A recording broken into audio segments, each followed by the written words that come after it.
لا حول ولا قوة إلا بالله العلي العظيم أعوذ بالله السميع العليم من الشيطان الرجيم بسم الله الرحمن الرحيم الحمد لله الذي لا يبلغ مدحته القائلون ولا يحصي نعماه العادون ولا يودي حقه المجتهدون الذي ليس لصفته حد محدود ولا نعت موجود ولا أجل ممدود فطر الخلائق بقدرته ونشر الرياح برحمته ووتد بالصخور ميادان أرضه ثم الصلاة والسلام والتحية والإكرام على بشير النذير والسراج المنير حبيب إله العالمين أبي القاسم المصطفى محمد اللهم صل على محمد وعلى آله الطيبين الطاهرين المعصومين المظلومين الغر الميامين لا سيما الإمام المبين بقية الله في الأرضين الحجة الثاني عشر الإمام المهدي المنتظر صلوات الله وسلامه عليه أما بعد فقد قال الله تعالى في محكم كتابه المجيد وفرقانه الحميد وقوله الحق بسم الله الرحمن الرحيم يا أيها الذين آمنوا اتقوا الله وكونوا مع الصادقين ایک صلوات پڑھیے محمد وآل محمد اللہم صلی علی محمد۔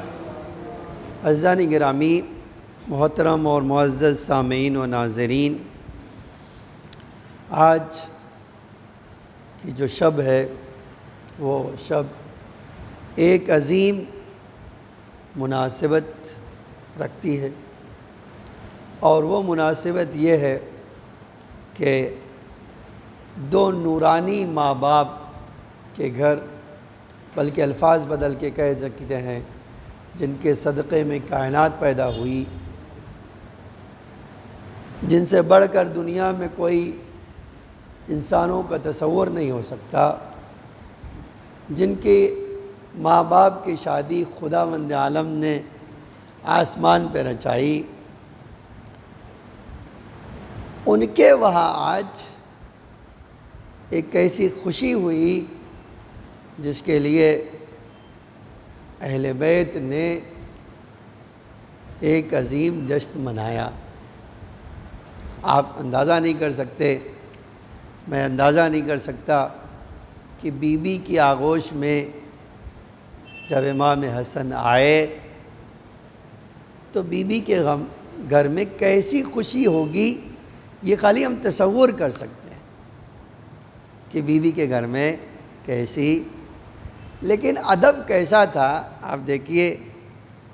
روایتوں میں ہے جب یہ بچہ پیدا ہوا تو طیب و طاہر، ماں باپ کے بچے تو طیب و طاہر ہی ہوں گے، یقینی بات ہے۔ جو معصوم سے وجود میں آتا ہے اس کی بناوٹ ہی کچھ اور ہوتی ہے، اس کو دنیا کے کسی انسان سے ملایا نہیں جا سکتا ہے، مقایسہ نہیں کیا جا سکتا ہے۔ اسی لیے اس بچے کو غسل دینے کے لیے جنت سے پانی آیا، آپ اندازہ کیجئے۔ اور ہر امام کی طرح جب امام حسن دنیا میں آئے، ہم صلی اللہ علیہ محمد وآلہ، تو تاریخ نے عجب جملہ لکھا ہے، یہ بڑی عجب شان تھی ہمارے اماموں کی کہ جیسے ہی اس دنیا میں آتے تھے سجدے میں سر رکھا اور آسمان کی طرف انگلی اٹھاتے تھے اور کہتے تھے اشہد ان لا الہ الا اللہ، میں گواہی دیتا ہوں اللہ ایک ہے۔ اب آپ ایک جملہ کہنے کو دل چاہتا ہے، جو پیدا ہوتے ہی اس دنیا میں اللہ کا سجدہ کرے اس کا مقابلہ بنی امیہ کے لوگ کر سکتے ہیں؟ ایک صلوات پڑھیے محمد وآل محمد۔ جن کی زندگی بت پرستی میں گزری ہو، جن کے وہاں حلال و حرام کا تصور نہ ہو، جن کی اولادیں بندروں سے کھیلتی ہوں، جو ناچ گانے کے شوقین ہوں، ایسے لوگ کا مقابلہ تو بالکل اسی طرح ہے۔ ایک شعر پڑھتے تھے علامہ جو ہے عرفان عابدی صاحب، اور بڑا غضب کا شعر تھا۔ کہتے تھے دیکھو دنیا میں بڑا بڑا شوق بڑے بڑے لوگوں کو ہوتا ہے، اسی شوق میں سے ایک شوق یہ ہے کہ یہ جملہ تو ڈاکٹر کلب صادق صاحب کا ہے کہ بڑے بھائی کا کرتا اور چھوٹے بھائی کا پیجامہ پہن کے گھر سے نکلیں گے، اور شوق یہ ہے کہ ہم تو نبی کے جیسے ہیں۔ آپ ذرا دیکھیے یہ شوق کیا ہے، ہم نبی جیسے ہیں۔ تو وہ کہتے تھے کہاں کنویں کی میڈنی، کہاں کنویں کا میڈک، کہاں نبی کا نور۔ اب آپ کبھی سوچئے واقعی یہ ہے کہ بھئی ایک آدمی کنویں میں اتنی سی دنیا میں رہنے والا، اتنا سا وجود رکھنے والا، اور مقابلہ کس سے کر رہا ہے؟ نبی کے نور کا۔ کہاں یہ کٹھ ملے اور کہاں یہ نبی کا نور۔ یہ واقعی جو ہے، اب ایسی صورت میں واقعی افسوس کی بات ہے جس حسن کا مقابلہ دنیا کی کوئی طاقت نہیں کر سکتی، جس حسن کے لیے ایک جملہ ہے پیغمبر کا کہ میں حسن کو دوست رکھتا ہوں، اور جو میرے حسن کو دوست رکھتا ہے میں اس سے کو دوست رکھتا ہوں۔ تو جس حسن کی اتنی قدر و منزلت ہو کہ اگر محبوب الہی بننا ہے، اگر محبوب رسول بننا ہے تو حسن سے محبت کرنا ہے، اس کا مقابلہ بنو امیہ کے بدماشوں سے، ان گنڈے اور لٹیروں سے جن کا دنیا میں کوئی شجرہ ہی نہیں ہے۔ یہ واقعی کبھی آپ سوچئے۔ لیکن بدنصیبی یہ ہے کہ دیکھیے یہ جو شعر میں نے پڑھا وہ یہی ہے کہ جو جاہل ہوں، ان پڑھ ہیں، گوار ہیں، ان کو سوجھتی ہے مقابلہ کس سے کرنا؟ وہ جن کے ماں باپ نورانی ہوں، جن کے گھر میں وحی کا نزول ہوتا ہو، جن کے گھر سے شریعت پروان چڑھی ہو، جو اخلاق کے مجسمے ہیں، جو دنیا کو ہدایت کرنے آئے اور دنیا کو ایسی ہدایت کیا جس سے آج تک ساری دنیا روشنی حاصل کرتی۔ اس امام کا مقابلہ کیسے ان لوگوں سے ہو سکتا ہے؟ آج تاریخ کا ایک بہت بڑا ستم ہے ہمارے معصوم اماموں کے ساتھ۔ جب تاریخ میں ذکر ہوتا ہے تو یہ ذکر ہوتا ہے کہ معاویہ نے امام سے صلح کر لی۔ اب آپ کبھی سوچئے معاویہ کا کیا مقابلہ ہے ہمارے آقا سے؟ اچھا یہ ہماری خالی بات نہیں ہے، آج تاریخ میں اگر آپ اٹھا کے دیکھیے تو انصاف ور مورخ جتنے ہیں، جتنے انصاف ور مورخ ہیں، وہ یہ بات اللہ لکھوا ہی دیتا ہے، یعنی ان کے قلم سے یہ بات لکھی ہی جاتی ہے کہ کہاں وہ نواسے نبی اور کہاں ابو سفیان کے اولاد، ان کا کوئی مقابلہ نہیں، نہ ان کے اخلاق میں، نہ ان کے کردار میں، نہ دنیاوی لحاظ سے خوبصورتی میں۔ اچھا دیکھیے مقابلہ جب کیا جاتا ہے تو ہمیشہ کیا کہا جاتا ہے کہ مقابلہ کرنے کے لیے کچھ نہ کچھ تو ملتا جلتا ہو، لیکن جب کسی کا کوئی کام ہی ملتا نہ جلتا ہو تو آپ کیسے اس کی مقابلہ کریں گے؟ اسی لیے ایک جملہ کہا تھا بھئی دیکھو اندھیرے کو روشنی سے کیا نسبت؟ دیکھیے اندھیرے کا نور سے کوئی رشتہ نہیں ہے، بلکہ نور جہاں آئے گا وہ اندھیرا گل ہو جائے گا، ختم ہو جائے گا۔ تو آج واقعاً یہ بڑے افسوس کی بات ہے کہ معاویہ کا نام ہمارے آقا کے ساتھ لیا جائے، یہ واقعاً ناانصافی ہے۔ اب آپ سوچئے، میں خالی ایک مقایسہ آپ کے سامنے پیش کرنا چاہتا ہوں۔ آپ دیکھیے، کبھی کبھی امام حسن سے بھی میں نے دیکھا کہ امام حسن نے ایک بار فرمایا، ہمارا تمہارا کیا مقابلہ ہے؟ یہ تو بات سچ بھی ہے، ہمارا مقابلہ تم سے کیا ہے؟ تم وہ ہو جس پر رسول اللہ نے جس خاندان پر 7 بار لعنت کی ہے، یہ امام حسن نے فرمایا۔ آپ دیکھو تو جو ایک طرف لعنتی پروردگار ہو اور ایک طرف جو ہے وہ ہو جس کے اوپر پیغمبر درود پڑھتے ہوں، جس کے گھر کو سلام کرنے جاتے ہوں، جس کو اپنی زبان چساتے ہوں، جس کے لیے اپنے ممبر کا خطبہ توڑ دیتے ہوں، جس کو اپنے شانے پر بٹھاتے ہوں، جس کے لیے گھوڑا بننا پسند کرتے ہوں، اس کا واقعاً کیا مقابلہ ہو سکتا ہے؟ اب یہیں سے اب وہ 7 مورد میں یہاں پر آپ کو نہیں سنانا چاہتا ہوں، میں آنا چاہتا ہوں۔ ایک جو ہے، دیکھیے، جب کوئی، میں نے کہا کسی جاہل کو یہ گمان ہونے لگے کہ میں دولت حاصل کر کے کیا ہو سکتا ہوں، بڑا آدمی بن سکتا ہوں۔ آج ایسا ہے، لوگ سوچتے ہیں دولت ہم سمیٹ لیں گے تو عزت دار بن جائیں گے۔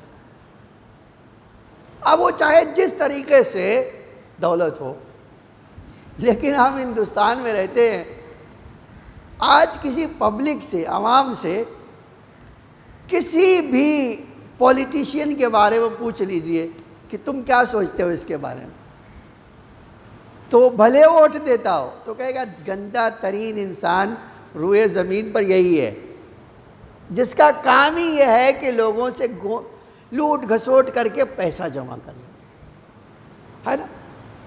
سب سے زیادہ بدماش لوگ یہی ہیں آج، پولیٹیشین۔ اور واقعاً اب پتہ نہیں ہندوستان کا کیا ہوگا یہ رشوت خوری کے لیے، لیکن یہ ایک حقیقت ہے۔ اسی طرح بنی امیہ کے بدماشوں نے بھی یہ کام کیا،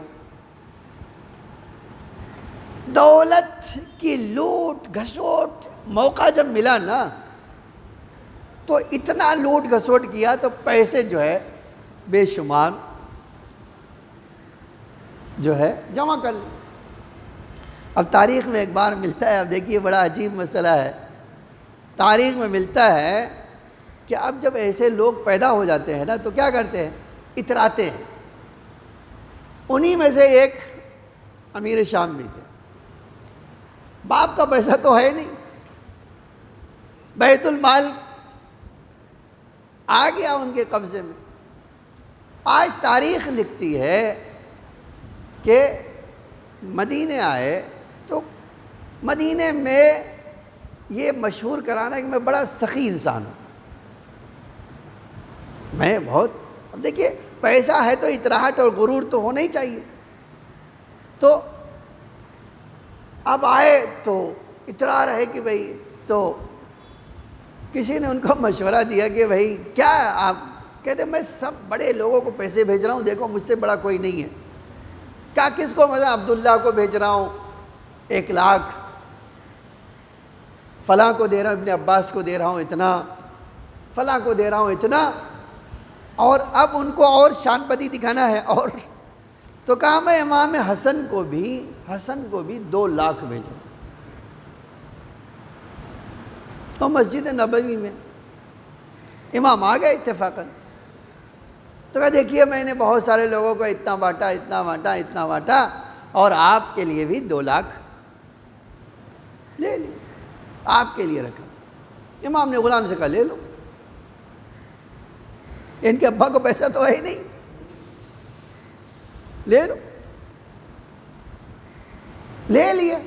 اب غلام پیسہ لیے ہوئے امام باہر نکل رہے، جب مسجد سے باہر نکلے تو تاریخ نے بڑا عجب جملہ لکھا، تاریخ نے لکھا کہ ایک مدینے کا، دیکھیے اہل بیت وہ تھے جو دلوں پہ حکومت کرتے تھے، ان کی عزت اور احترام کسی کی دی ہوئی نہیں تھی، وہ خدائی عزت تھی جو ان کے پاس پائی جاتی تھی، ان کے پاس جو ہیبت تھی وہ خدائی تھی، وہ کسی کی دی ہوئی ہے ہی نہیں۔ اب جیسے ہی نکلے کوئی مدینے کا آدمی بڑھ کے امام کی جوتی لایا اور سامنے، آقا آپ جوتی پہن لیجیے۔ امام نے دیکھا، اس سے جوتی لا کے رکھا، امام نے جوتی پہن لیا، غلام سے کہا 2 لاکھ کسی کو دے دو، 2 لاکھ درہم یا جوتی سیدھا کرنے والے کو دے دو۔ اب دیکھیے یہ تو بہت، اب ایک آدمی مسجد میں ابھی بیٹھا ہوا ہے جو اپنی سخاوت کے چرچے چاہتا ہے، ہم نے یہ کر لیا، ہم نے فلاں کو دیا، ہم نے فلاں کو دیا۔ اب 2 لاکھ سکے تو بہت زیادہ رقم ہوتی بھی، تھیلی اور بورا چاہیے اس کو لے جانے کے لیے۔ اب غلام لیے ہوئے، امام نے کہا اس جوتی اس کو دے دو۔ تو مسجد میں ہنگامہ ہو گیا کہ بھائی ارے امیر شام نے 2 لاکھ دیا تھا، امام حسن نے جوتی سیدھا کرنے والوں کو دے دیا۔ تو اب تو بہت برا لگے گا نا، دیکھیے بہت برا لگے گا، کرے دیکھیے۔ تو امام نے ان سے فرمایا کہ دیکھو یہ تم ہی ہو جو دنیا کے سکے پہ اتراتے ہو، ہم تو وہ ہیں جو ہماری جوتی سیدھی کر دیتا ہے اس کو 2 لاکھ دیتے ہیں، تو تم تو بیت المال کا دے رہے تھے، تو کون سا ہنر تھا؟ میں نے کہا یہی ایک مسئلہ اسی کے لیے ہے کہ آج پوری تاریخ اٹھا کر دیکھیے، امام حسن کا دسترخوان کب سے ہے آج کوئی نہیں جانتا، لیکن یہ دسترخوان مدینے میں امام نے سجایا۔ آپ عجیب، میں نے روایت کا جملہ دیکھا کہ پہلے تو کوئی چیز ایسی نہیں ہوتی تھی نا کہ بھئی اب لنگر لگا ہوا ہے تو مثلا مائک سے اعلان ہو رہا ہے، ایسی تو کوئی چیز تھی نہیں۔ تو ان کے وہاں ایک دستور تھا عربوں کا کہ اگر کسی کو بتانا ہو کہ آپ کو، اب آج کل دیکھیے بہت مہاراشٹرا میں مثلا فلاں تھالی شروع کیا ہے غریبوں کو پیسے کھلانے کے لیے مفت میں، اور اس طرح کا کنسیپٹ، اماں جی کی تھالی اور ابا جی کی تھالی، یہ سب جو ہے حقیقت میں آپ دیکھیے تو ایک موٹیویشن ہے وہاں سے کہ بھئی تاریخ عجب لکھتی ہے کہ اب وہاں اس زمانے میں ایک دستور تھا۔ دستور کیا تھا؟ دستور یہ تھا کہ اگر آپ کو بتانا ہو کہ آپ بغیر کسی جھجک کے، کسی شرم کے اگر کھانا چاہتے ہیں، کھانا بھوکے ہیں، تو ایک علامت لگا دی جاتی۔ تو کیا علامت ہے؟ آگ کا دھواں، آگ روشن کر دی جاتی تاکہ دھواں نکلے، اور دھواں دیکھ کر انسان سمجھ جائے کہ آپ کو اینی ٹائم یہاں پر کیا مل سکتا ہے؟ کھانا مل سکتا ہے، کھانا مل سکتا ہے۔ یہ ایک عام جو ہے، تو ان کا ایک دستور تھا کہ عربوں میں کہ اگر کسی کو لنگر جاری کروانا ہوتا تھا تو کیا کرتا تھا؟ ایک آگ روشن کروا دیتا تھا۔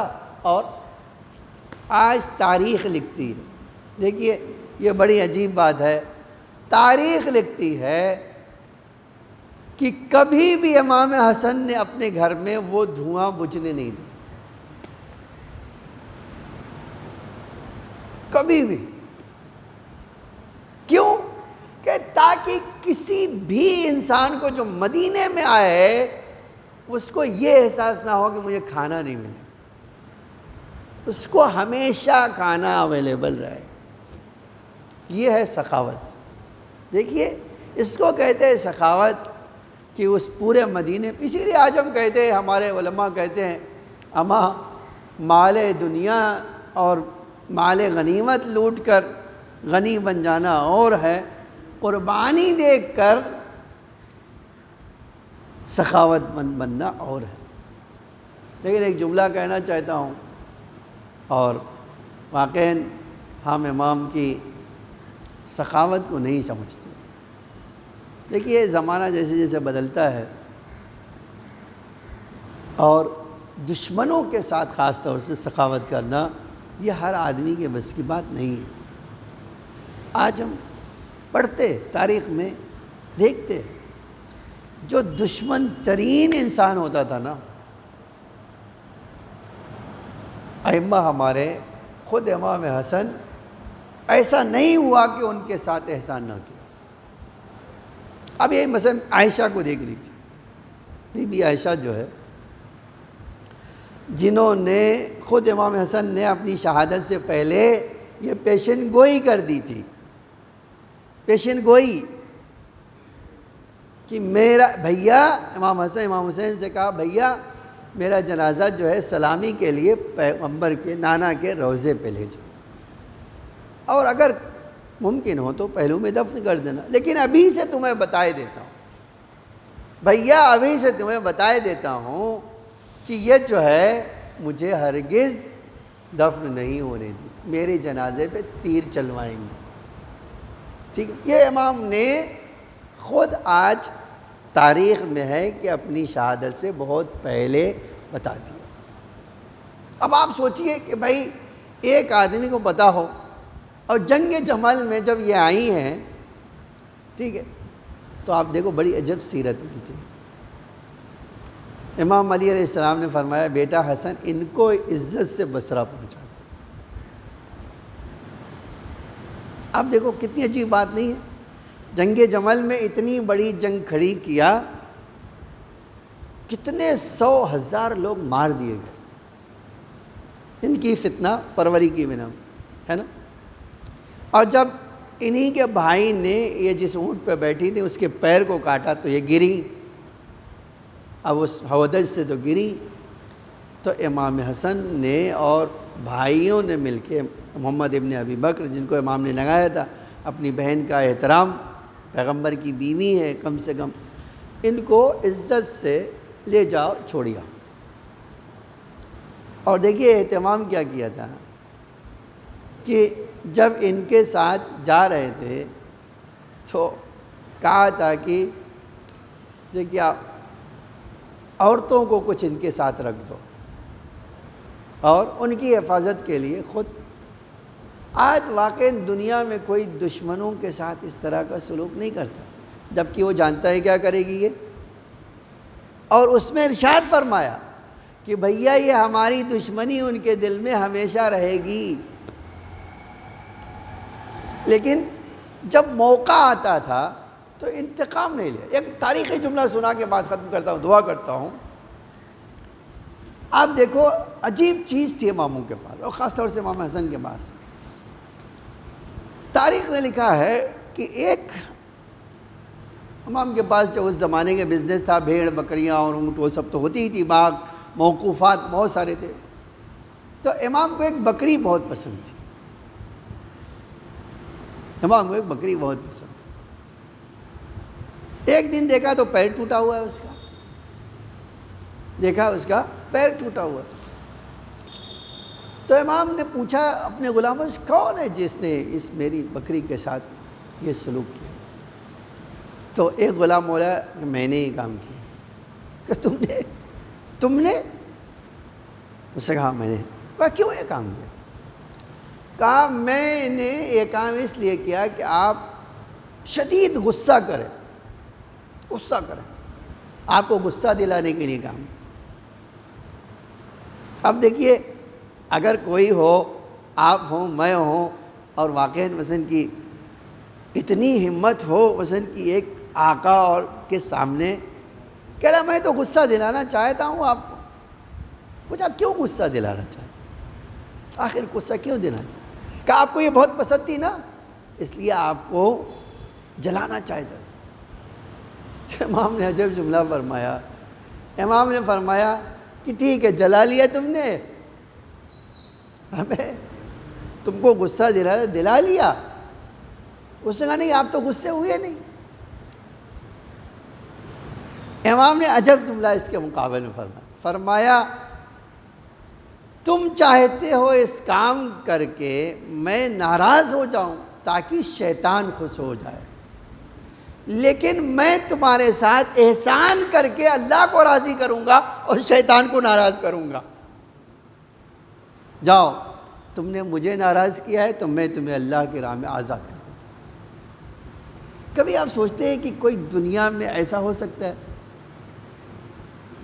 اسی لیے واقعاً ایک جملہ دشمن کہتے تھے امام کے بارے میں کہ اللہ کو پتہ ہے کہ اس کو امام بنانا چاہیے۔ لوگ ہزاروں بار اپنے آپ کو کہتا رہتے رہے کہ ہم امام ہیں، لیکن دشمن کہتے تھے کہ خدا کی قسم اگر کوئی امام بن سکتا ہے تو حسن کی ذات ہے۔ یہ ہے کمال۔ اسی لیے اللہ کے رسول نے جملہ فرمایا، جو میرے حسن کو دوست رکھے اس کو میں دوست رکھتا ہوں، جو میرے حسن سے محبت کرے اس سے میں محبت کرتا ہوں۔ اسی لیے ایک جملہ کہہ کے بات ختم کرنا چاہتا ہوں، اگر محبوب پروردگار بننا ہے، اگر محبوب رسول اللہ بننا ہے تو مولا علی کی سیرت کو اپنانا ہے۔ اللہم صلی علی الحسن ابن علی، اللہم صلی علی فاطمۃ ابیہا و بعلہا و بنیہا وسر المستودع فیہا بعدد ما احاط بہ علمک۔ اے اللہ ہمارے اس مختصر سے جشن کو قبول فرما۔ اے میرے معبود، ہمارے مولا حسن کے صدقے میں ہم سب کے گناہوں کو معاف فرما، ہم سب کے اے اللہ روزی میں امام کے صدقے میں اضافہ فرما، اس بلا سے تمام مومنین کی حفاظت فرما، جو بیمار ہیں انہیں شفاء عاجل و کامل عطا فرما، جو اس دنیا سے گزر چکے ہیں ان کی مغفرت فرما، انہیں جوار ائمہ میں جگہ عطا فرما، ہمارے مولا ہمارے آقا کے ظہور میں تعجیل فرما، زمین کو آقا کے ظہور کے لیے آمادہ فرما، ہم سب کو آقا کے حقیقی غلاموں میں شمار فرما۔ اے اللہ ہمیں اس دنیا میں نور آل محمد اور آخرت میں شفاعت آل محمد نصیب فرما۔